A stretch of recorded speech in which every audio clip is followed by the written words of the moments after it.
Coucou les enfants, aujourd'hui nous sommes toujours dans la paracha de Ekev. Aujourd'hui la troisième partie de cette paracha, où Moshe Rabbeinu continue de parler au peuple juif et leur dit: Peuple juif, nous sommes aujourd'hui devant la terre d'Israël. Sachez que Hachem va vous la donner en cadeau.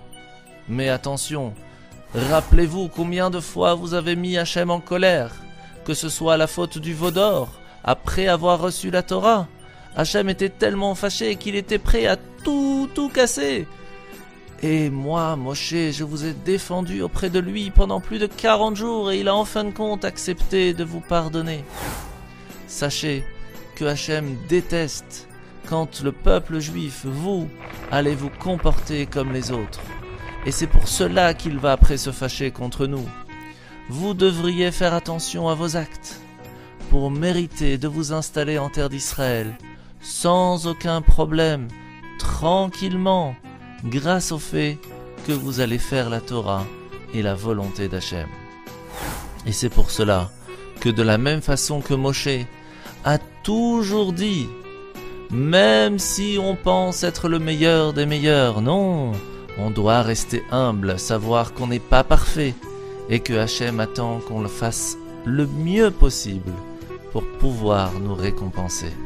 Alors nous aussi les enfants, on va faire le mieux possible aujourd'hui.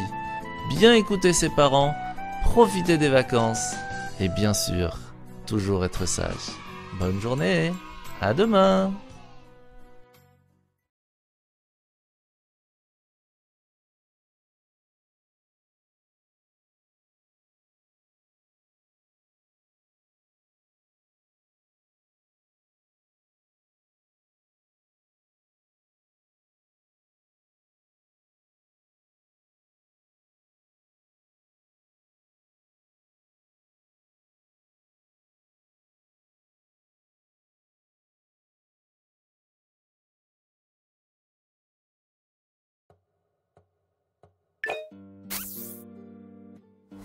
Bonjour les enfants, aujourd'hui nous allons parler ensemble de la deuxième chose à faire le matin. Rappelez-vous, la première chose c'est le Modéani.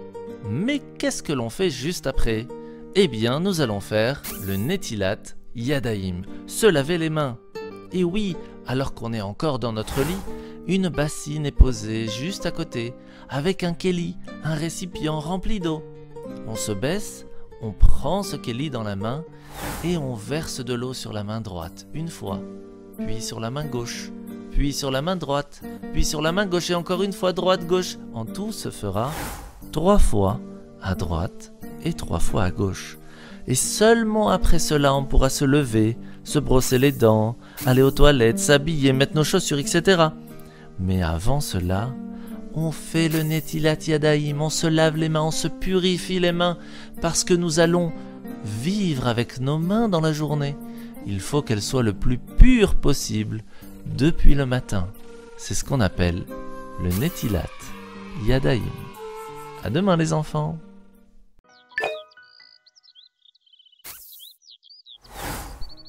Bonjour les enfants. Aujourd'hui nous allons parler ensemble d'un autre sujet sur le mois de Elul. C'est ce que l'on appelle les Selichot. Les Selichot sont des prières où l'on demande pardon à Hachem. Comme on l'a vu hier, chaque petite parole que l'on fait pendant ce mois-ci est très bien écoutée par Dieu. Et c'est pour cela que lorsque l'on va faire les prières des Selichot, Hachem nous pardonne. Alors, il y aura une petite différence entre les Séfarades et les Ashkénazes. Ce sera pour les Séfarades à partir du premier jour du mois de Elul et chez les Ashkénazes à partir de la première semaine juste avant Rosh Hashanah. Mais quoi qu'il se passe, tous ensemble nous allons prier pour demander pardon à Hachem. Le premier jour des Selichot, nous le ferons pendant la nuit, à Chatzot, vraiment en plein milieu de la nuit. Et tous les autres jours, très tôt le matin, pour commencer notre journée, à dire à Hachem, cette journée sera faite pour te faire plaisir. C'est ainsi que l'on fait la prière des Selichot. À demain les enfants.